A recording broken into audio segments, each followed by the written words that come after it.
Some scenes in this program have been reenacted, including the depiction of certain crime scene investigations. A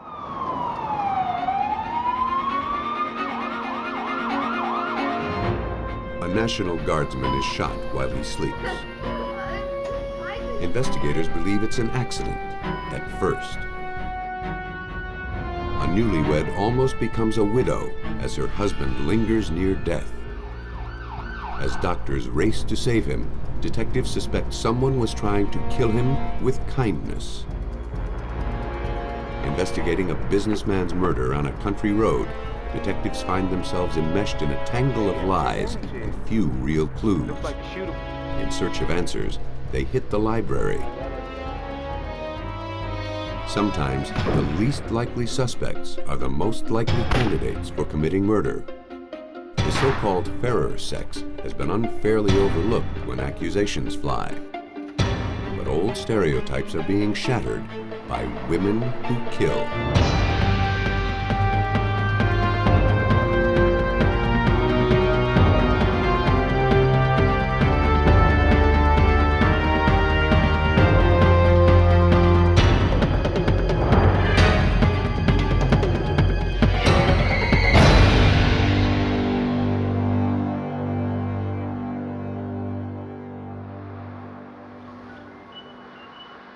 Right now in the United States, more than 3,000 criminals sit on death row for murder. Only 42 of them are women. It's easy to assume that women aren't as inclined to lethal violence. But maybe women are simply better at getting away with it, shielded by our wrong assumptions about what constitutes a killer. But once the manicured finger of suspicion points to them, it's up to forensic investigators to prove their guilt.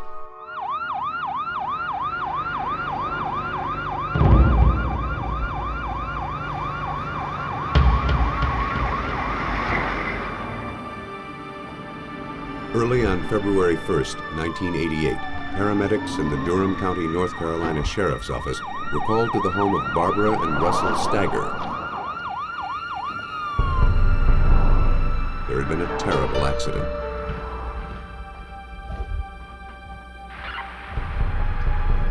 Russell Stagger had been shot in the head while he slept. A .25 caliber semi-automatic pistol and a spent shell casing lay next to him on the bed.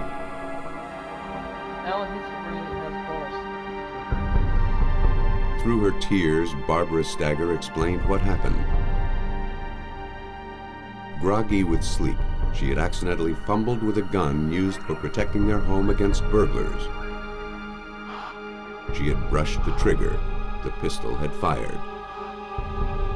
Though critically wounded, Russell Stagger was still alive.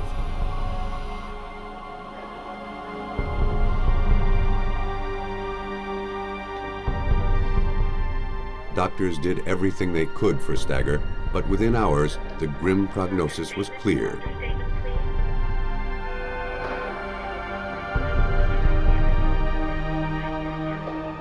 Barbara was told her husband of 9 years had no hope of recovery. She signed a consent form to take him off life support.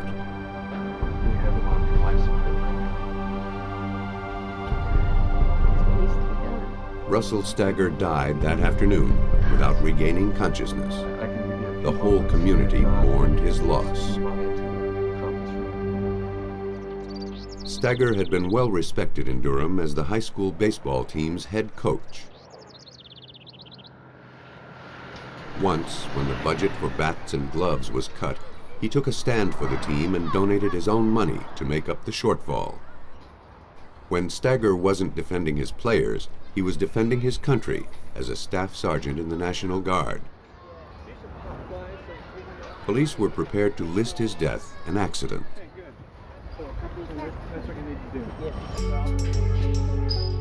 But his first wife, Lynn Snow, wasn't so sure. She went to police with her suspicions.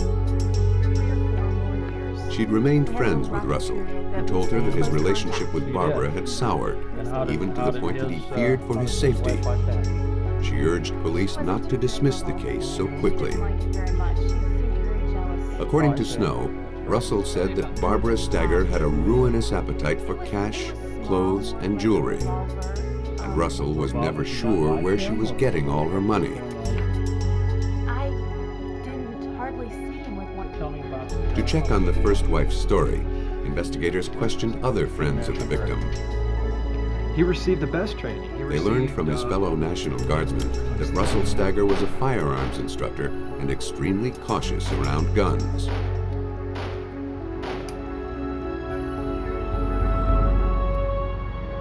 To Police Captain Ricky Buchanan, the questions raised were enough to keep the investigation open. And nobody with that kind of knowledge about weapons would have slept with one under their pillow, particularly not locked, not cocked, and the safety off. Nobody in their right mind does. But that was what would have had to happen if you believe Barbara's story. Buchanan wasn't sure he believed it anymore. It was time to look at the widow more closely. Investigators found that arrest warrants had been issued on Barbara Stagger for her chronic check bouncing. She had even forged her husband's name on checks and loan applications. But each time, she somehow managed to pay off her debts and dodge a conviction. Then she would borrow and spend even more, leading to ever more devious ways of getting the cash she craved. She'd written a book called Untimely Death about a man who accidentally killed himself. Though it was fiction, it was based on Barbara's experience with her first husband, Larry Ford. He died in a freak shooting accident 1 year before Barbara married Russell Stagger. Through her writing, Barbara had found a way to cash in on the tragedy. She sent it to the Doubleday publisher, as I recall. They sent her a rejection letter. But then she took the logo off of the rejection letter and taped it onto a sheet of paper and typed out an acceptance letter where she was going to get, I think, maybe $25,000 advance on the book. Using the forged letter as collateral, Barbara Stagger secured a bank loan. But curious friends called the publisher to get the book's release date and learned it was rejected. When Russell found out, he managed to forgive Barbara. She returned the $25,000 and the bank didn't prosecute. But to detectives, it seemed that a new target lay squarely in the crosshairs of her ambition. $25,000 would be small change compared to Russell Stagger's life insurance. When all his policies were added up, his death would net this two-time widow more than $200,000. Barbara Stagger was known to lie for money. Buchanan suspected she would kill for it. He knew she fired the fatal bullet. Now he had to prove it was no accident. Barbara had told police she didn't know how to shoot a gun, but Russell Stagger's friends disagreed. They said Barbara was an excellent shot. The victim himself had taught her.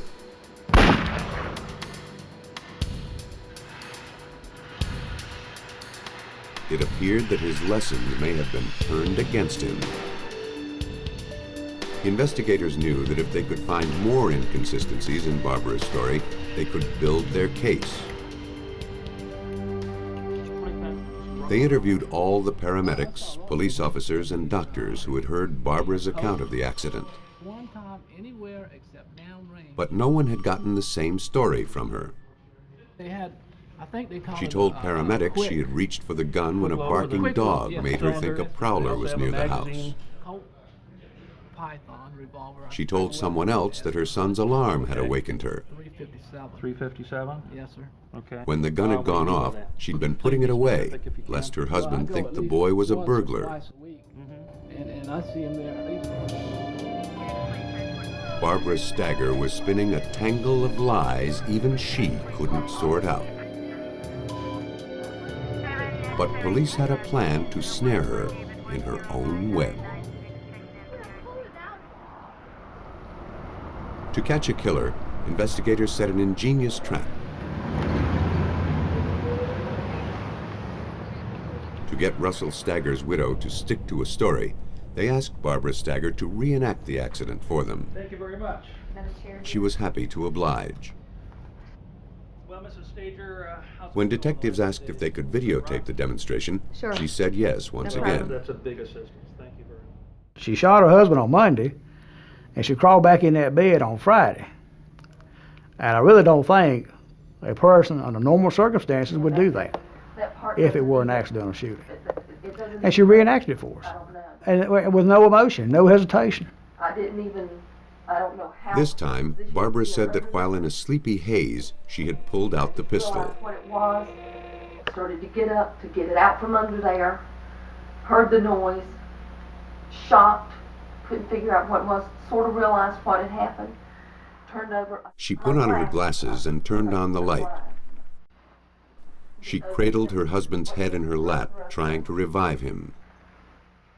When paramedics arrived, the victim still lay as if he were asleep, without ever having been moved. It was clear to authorities that Russell Stagger had received no first aid from his wife. In fact, between the time she phoned for help and the arrival of the paramedics, she had gotten dressed, all while her husband lay dying. After her taped performance, the only thing she wanted to know was how the insurance companies would know her husband's death was an accident. She wouldn't see a dime until such a ruling was officially on the books. Well, thank you. We're not. Detectives told her a little paperwork still remained. With that, they left. Now, They frankly, had what they wanted on videotape. There will never, ever be another gun. I didn't give her any indication that she made me a happy man by any means. And when I left there, she was certain that it was going to be declared an accidental death. But I knew once she reenacted that we had her. Detectives studied the videotape of Barbara Stagger's reenactment with an eye toward finding inconsistencies. She had told them the gun had gone off while she held it low next to the bed. Forensic science told a different story. The bullet pierced the lower right portion of the victim's skull and struck above the left eye. Based on his position, this suggested that the gun was tilted downward. But the way Barbara described the accident, the bullet would have moved in an upward trajectory.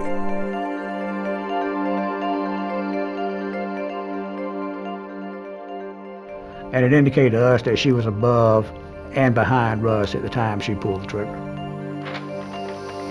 That wasn't the only problem with her pantomime. If the pistol had fired under the bed sheets, as Barbara said, there would have been powder burns on the fabric. None were found. That suggested the gun was fired at a distance from the bed. And yet, the cartridge casing was lying next to the victim. Nothing was adding up, but all of it pointed to Barbara's guilt.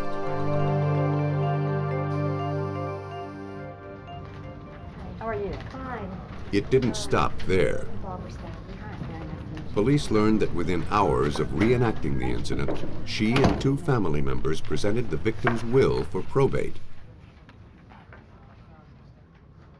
Though it was signed by Russell Stagger, it was witnessed only by members of Barbara's immediate family.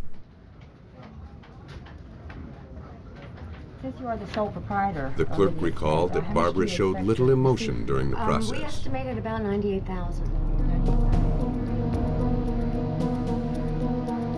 When detectives learned how quickly Barbara had tried to push the document through, they examined it as potential evidence. Investigators compared the signature on the will to the victim's National Guard papers. They found that the will had definitely been forged. It was just one more page in Barbara's trail of worthless paper.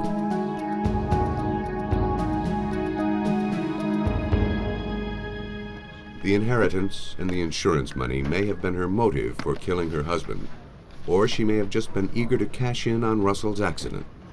Police needed a more tangible clue to link her to the intentional murder of her husband. Attention focused on the curious proximity of the shell casing to the victim's body. The gun was taken to the North Carolina State Bureau of Investigation Crime Lab in Raleigh. Experts here evaluate more than 30,000 pieces of evidence annually for state, local, federal, and military law enforcement agencies.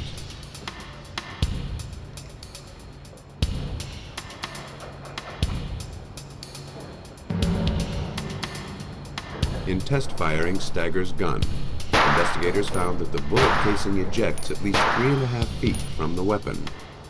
There was no logical way it could have landed so close to the victim's head, unless Barbara had moved it after she fired.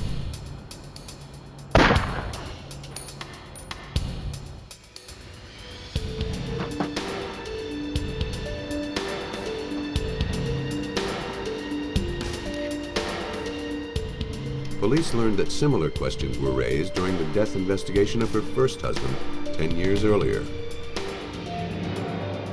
According to reports at the time of her first husband's death, police noted that the position of the shell casing was suspicious, but it wasn't documented well enough to make a case for homicide. It looked like Barbara was up to her old tricks.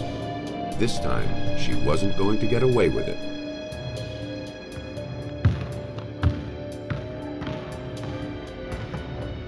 Investigators felt they had developed a strong case against Barbara Stagger, but the most compelling piece of evidence was found miles from the scene. One of Russell Stagger's former students found an audio cassette in the high school gym. When it was played, his brother recognized the voice of his ex-coach, Russell Stagger. Coach Stagger, you died a little while back. Sometimes I wonder. I'm just being paranoid about all Oh, man, what are you doing with that? Wait a minute, wait. Now, you said you had something They for took me the now? tape to police. On it, Russell Stagger poured out his apprehensions about his wife, All right. from her compulsive spending to the death of her first husband and his creeping suspicion that he might be next. Found it.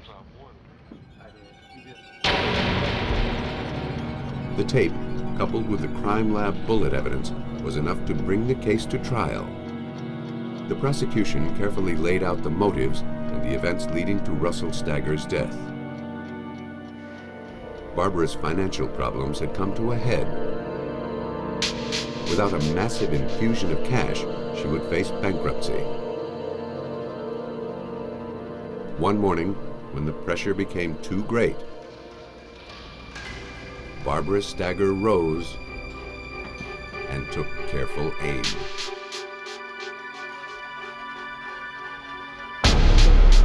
The forensic evidence was compelling.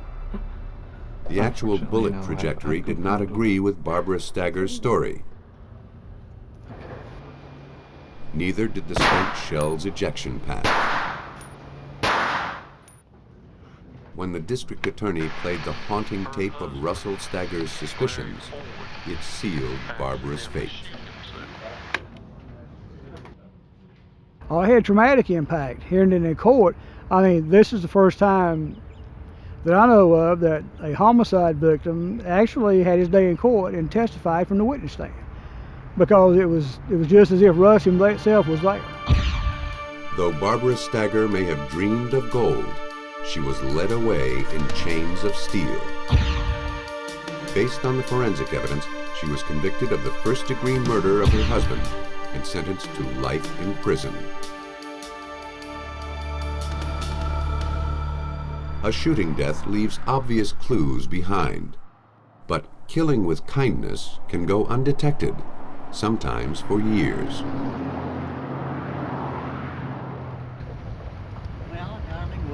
In April of 1989, Reverend Dwight Moore and his new wife Blanch were driving home to North Carolina after their honeymoon. It was a second marriage for both of them, and they were happy to be making a fresh start. It gave us a break. All was wedded bliss Until on the Cape May Lewis ferry, Reverend Moore fell gravely ill.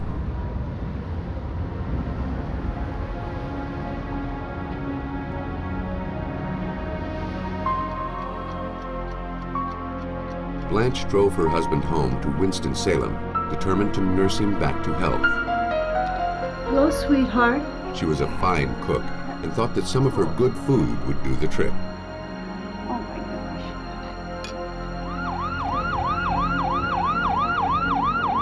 Despite her care, her new husband's condition grew worse. Finally, he was rushed to the hospital, suffering from severe abdominal cramps. His doctor believed he had come down with an intestinal flu. But the Reverend told him his symptoms began shortly after he'd cleaned his garage of old household chemicals. He believed that something there had made him ill. Or perhaps it was the chemicals he'd recently sprayed on his lawn. Doctors performed a series of tests to determine what he may have been exposed to. The results revealed a shocking level of arsenic.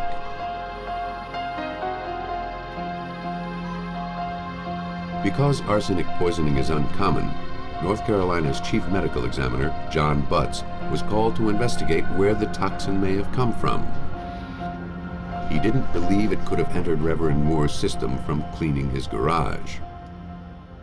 Arsenic is used in some fungicides, insecticides, and so there are possibilities for unintentional or accidental poisonings, but they're quite rare. Arsenic is a highly toxic metallic element.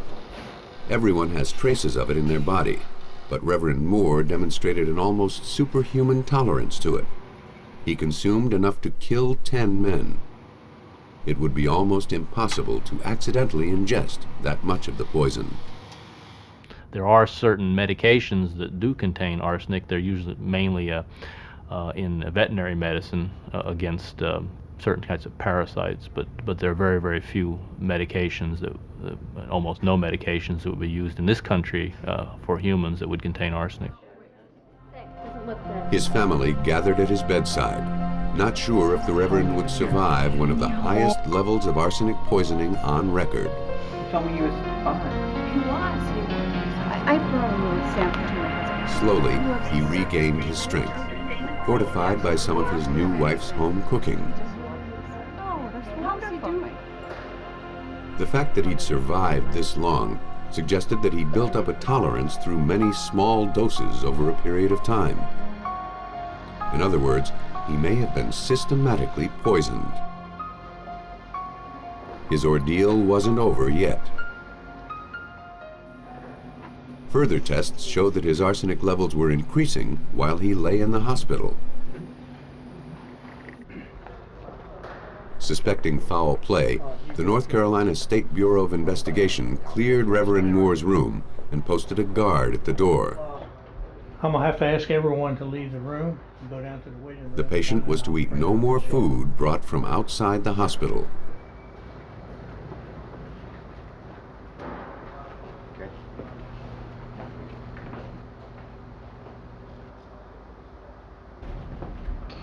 Investigators had every indication that he was being poisoned by someone he knew, someone he trusted, perhaps even someone in his own family. Their first suspect was his son, a biochemist. He'd have the know-how to do it, but he didn't have the opportunity to administer the poison. This is with your new stepmom. While police worked to protect Reverend Moore, the hospital staff worked to cure him. He was treated with a chelating agent, a compound that bonded with the arsenic in his body to flush it out of his system.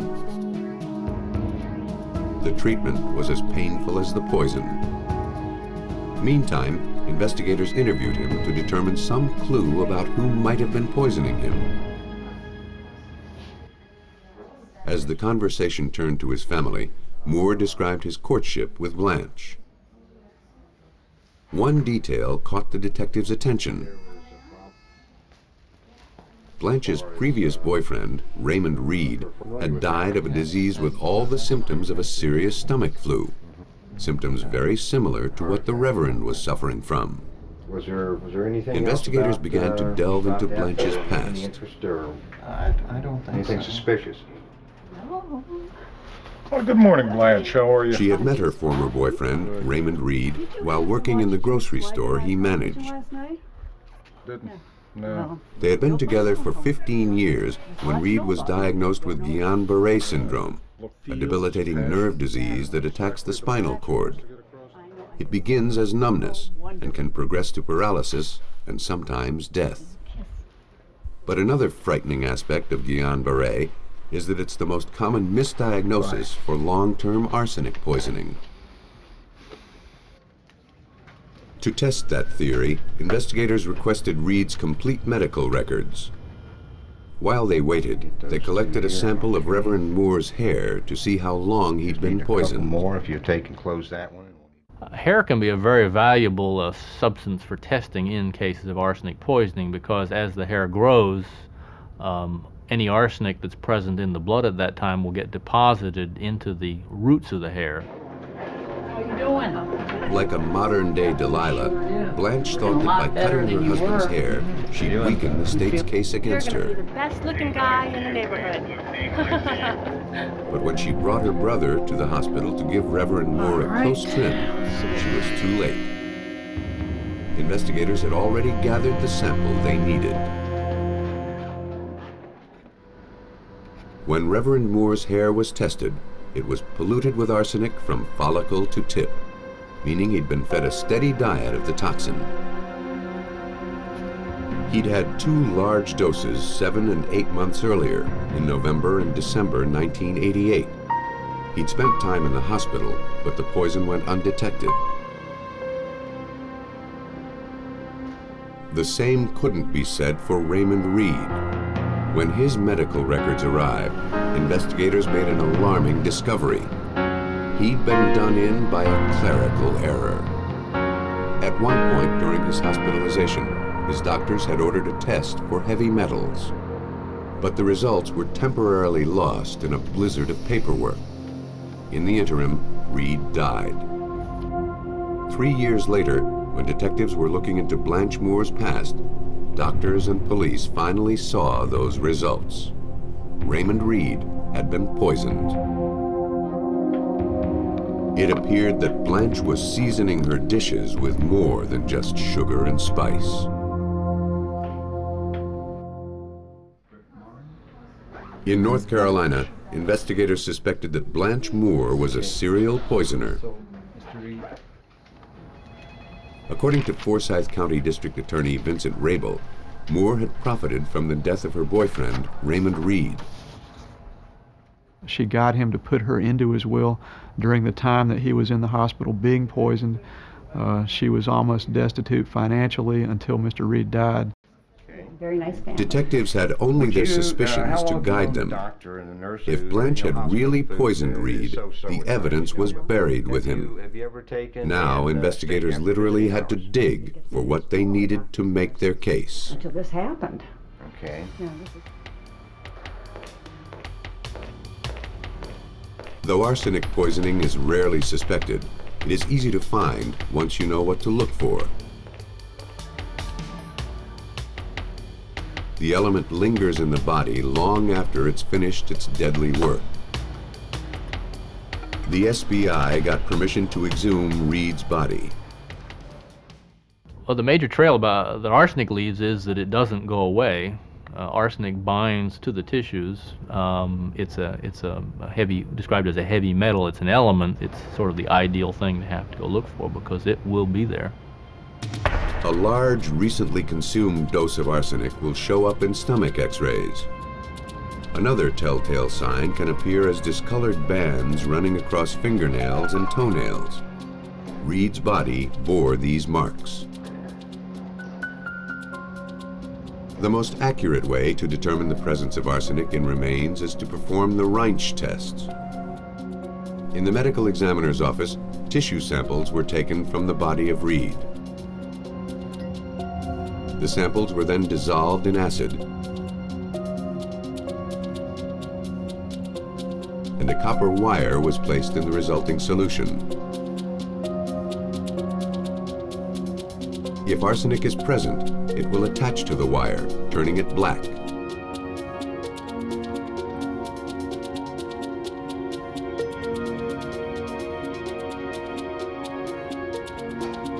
The test was positive.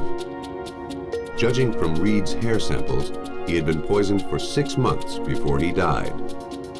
Further tests confirmed the diagnosis. But when we ran the concentrations of arsenic on his tissues, he had very high levels, and certainly in levels that were associated with toxicity, fatal levels, potentially lethal levels. Investigators now had 2 poisoned men, and one of them was dead. The only link between them was Blanch Moore. To Blanch's friends, this appeared to be a run of bad luck. But to detectives, Blanch seemed very lucky indeed to have dodged suspicion for so long. Once Reed had gone on to his reward, Blanch inherited hers, $80,000. But Reed wasn't necessarily her first victim. Investigators learned that 13 years before Reed's illness, her first husband, James N. Taylor, also died a mysterious, lingering death. His body was exhumed. It, too, tested positive for arsenic poisoning.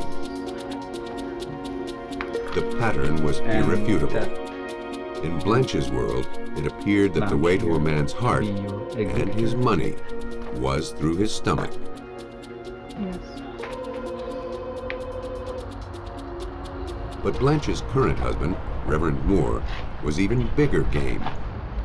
His insurance and assets made him worth $250,000 dead. But she couldn't collect it yet. Reverend Moore was still fighting for his life. Doctors usually do not suspect poisoning until it is too late.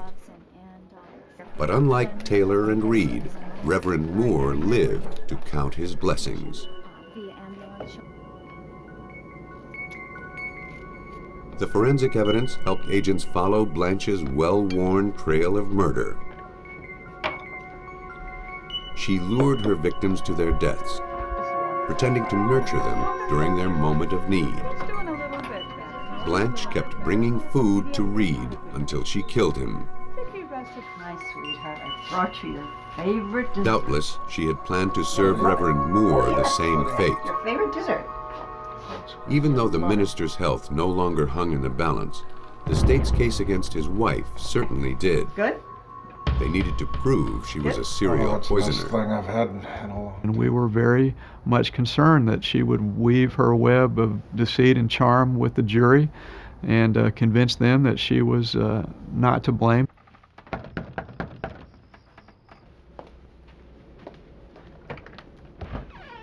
Hi, Mrs. Moore.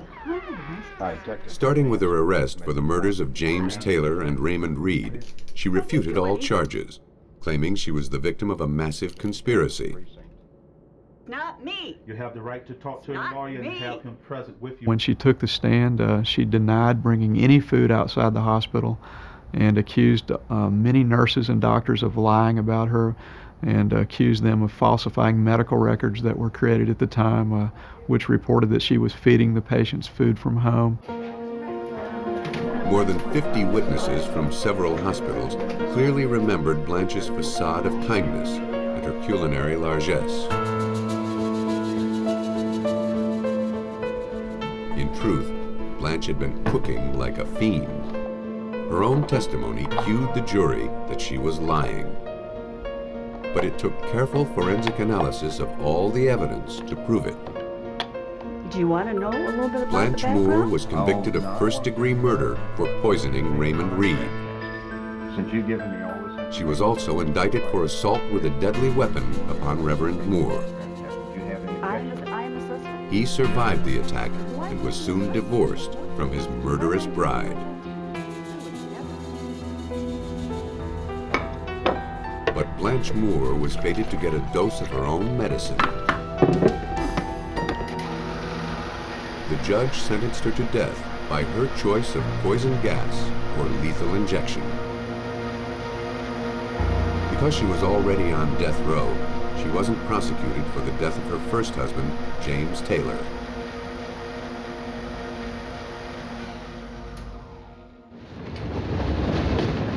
"60% of women who kill use poison. It destroys the victim from within, while it preserves the killer's veneer of innocence. But the most subtle murderer is one who never even goes to the scene of the crime.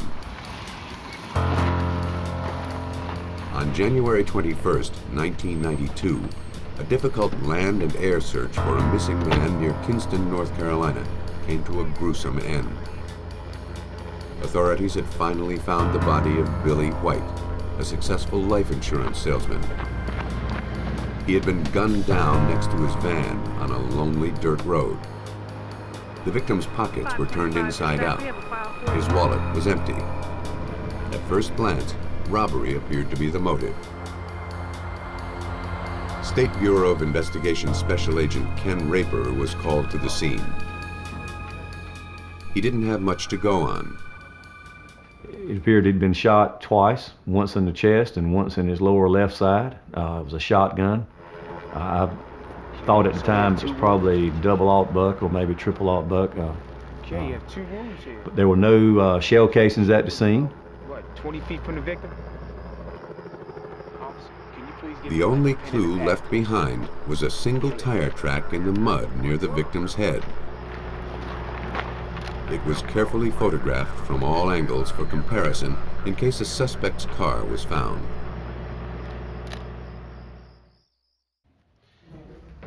Investigators spoke with the victim's wife, Sylvia White. She told them she believed her husband was killed on his way to see a new client. Businessman. Sylvia sometimes worked as her husband's secretary. She told police that a man named Timmy Connors had called her about buying a large insurance policy. She had referred Connors to her husband so he could close the sale. It was well known that Billy would drive anywhere to meet a client. His eagerness might have led him to his death. He was a nice guy, a little bit quiet. Police interviewed the victim's co-workers. To work with his clients, so he wasn't around that much. None had ever seen Connors. Yes, I am. How can I help you? And Sylvia's only contact with him had been over the phone. Mr. White had the opportunity to talk to him. It wasn't much to go on, but the mysterious client was the only lead police had. The SBI reached out to the community for tips through television and newspaper ads. Before long, an anonymous informant called the police with a tip. He told them that a thin, long-haired carpenter had been soliciting people to murder Billy White. The informant told them the construction site where this person worked, but he didn't know the man's name. What are you working on? Investigators went to the construction site, but found no one who matched the description. At the same time, investigators worked with local law enforcement to go through mugshots, hoping to make an ID. How you doing, Jay? What's going on? Hey, Joe, I need you to proof some of these. Police learned while interviewing members of Sylvia White's family that she had hired a man named Linwood Taylor to do some work for her. Taylor's mugshot matched the description. Investigators also found that he worked at the job site mentioned by the informant. Taylor was called in for questioning. At first, he denied knowing the Whites, but investigators knew that was a lie and told him so. Eventually, he confessed to committing the murder. He said the motive was money.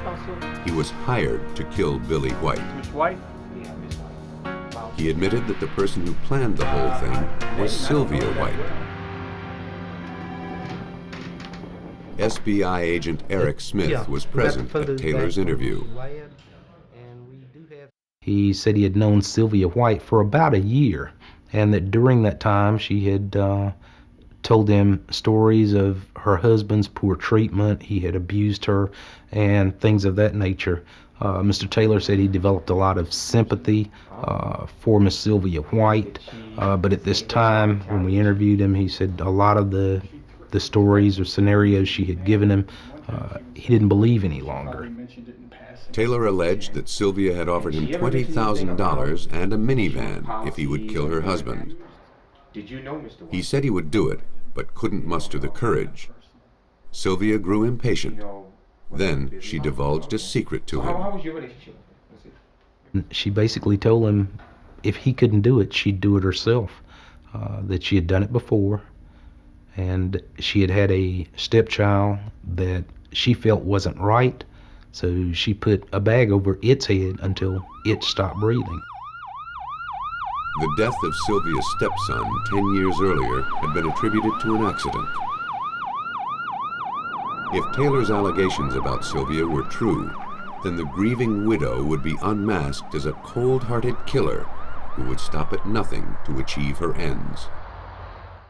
She came to me. Now they had to gather tangible proof that she was involved in the killings. For what? $3,000. Yeah, I've got Baskin coming up here. Yeah, In Taylor's confession, he told police that his uncle, Ernest Basden, was also involved in the murder of Billy White. Mr. Baston is here. Hello, Mr. Baskin. Thanks for coming in. Okay. Why don't you have a seat? Basden was called to the station. With Mr. Taylor yesterday. And, At first, he denied killing the insurance salesman. He comes back, and then But then, like his gives me this nephew, ring. he realized that honesty is the best policy. He too confessed to the killing. He told investigators that he had pulled the trigger himself. He had needed the money, Sylvia White's money. Now, police had two independent confessions, and both of them implicated the victim's widow. Her money had paid for her husband's assassins, but it couldn't buy their silence. Agents still had to back up the confessions with solid evidence if they were to build a case against Sylvia White. All they had to link the men to the crime were the tire tracks lifted from the scene. A search warrant was obtained to examine the tires on Linwood Taylor's cars. They towed a Cutlass and a Camaro, and when I arrived, I walked over and looked at the tire treads, the tires themselves on both vehicles, and then determined that we need to take the ones off of the Camaro, that they indeed were consistent with the tread design that I had observed at the scene that day. An SBI laboratory examination of his tire treads confirmed that Taylor's car had been at the scene of the murder. Next, detectives went to Taylor's house, where they uncovered treasure among the trash. At Taylor's house, the crime scene investigators went out, and what they found was a trash pile in the rear where trash had been burned, and they were able to discover the remaining portions of several shotgun shells in the fire.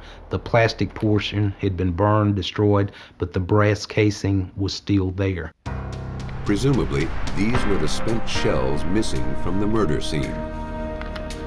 The SBI seized the shells for analysis, but they still didn't have the murder weapon. Taylor and Basden said they had cut up the shotgun with a hacksaw, embedded it in a bucket of cement, and hurled it off a bridge. We went out to the Neuse River area, and the divers went in the water, and within 5 to 10 minutes, they had located the bucket on the north side of the bridge, just as Mr. Taylor had described, filled with cement. Now, police literally had concrete evidence to support Taylor's story, but they still had to prove it was the murder weapon. Because it could no longer be fired, similar guns were test-fired at the SBI lab. Ballistic tests verified Taylor's story about the distance from which White had been shot. Taylor and Basden were now firmly implicated. But connections between Sylvia White and the conspiracy were still weak. Okay, Miss White. So, Sylvia had insisted that she didn't know Taylor, He sounds and yet white. investigators had witnesses who had seen them together. And what did he take off? Were you aware of him?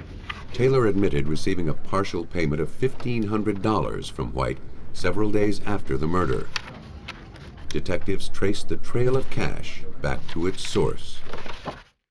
A friend of the family and business partner of Mr. White had given Sylvia $1,500 a few days earlier. We were able to locate a bank that had cashed that check, which Miss White had endorsed. Mr. Taylor told us that the money he received was in an envelope, a banking envelope. It was from the same bank that had cashed Sylvia's check. Taylor also told police that before Sylvia hired him, she had tried to kill her husband herself. She told him she'd read up on poisonous plants at the library. She tried feeding some to him, but they only made him ill. Investigators knew that if they could link Sylvia to books on poisons, they'd be able to prove that she intended to kill her husband. And this one. SBI agents went to the library to search for clues. There they found several volumes on poisonous plants. One book had missing pages. According to the index, those pages dealt with water hemlock and poison hemlock, plants common to the area. Agent Smith had the book analyzed for fingerprints. I told him it was a 50-50 shot, but it was something that we really needed to connect Miss White to this murder. And he collected it, removed it from the library, and sent it to the lab. A palm print was found inside the book next to the missing pages. A comparison with Sylvia White's print showed a perfect match.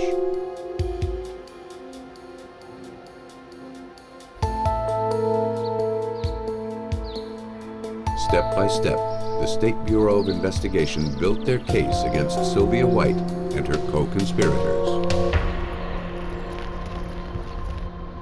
The evidence in this case from our SBI laboratory conclusively tied Linwood Taylor's vehicle to the crime scene. The story provided by Sylvia White to Linwood Taylor about Timmy Connors were able to corroborate through interviews. The final item was Sylvia White's palm print in the book on poisonous plants in North Carolina that conclusively tied her to the book. The collected evidence positively implicated Sylvia White in the death of her husband. As the forensic evidence was pieced together, the full conspiracy came out. Basden said that his nephew, Linwood Taylor, had approached him about the murder at a party in October of the previous year.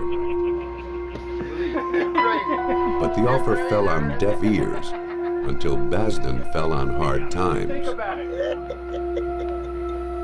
In January, he agreed to do the job for money.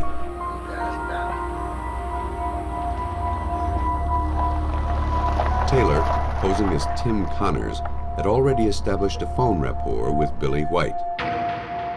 Counting on the insurance salesman's willingness to go anywhere to clinch a deal, Taylor lured his victim to the remote dirt road. Tim Connors. Oh, okay. All right. There, Basden ambushed White and pulled the trigger.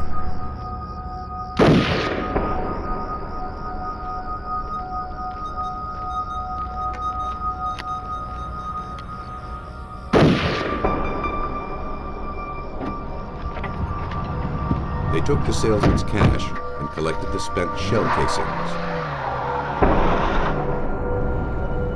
Then they fled to Taylor's house, where they burned the shells and their clothing. But there was still more evidence to destroy. Taylor sawed the shotgun into pieces and embedded them in the cement. Then they ditched the gun in the river. That done, Taylor and Basden thought they were in the clear. But investigators caught up with them, and with Sylvia White. The case against the widow was now solid, but even so, Sylvia White may have gotten away with murder after all, at least so far. To strengthen their case against her, the SBI checked Taylor's story that Sylvia had smothered her stepson 10 years earlier.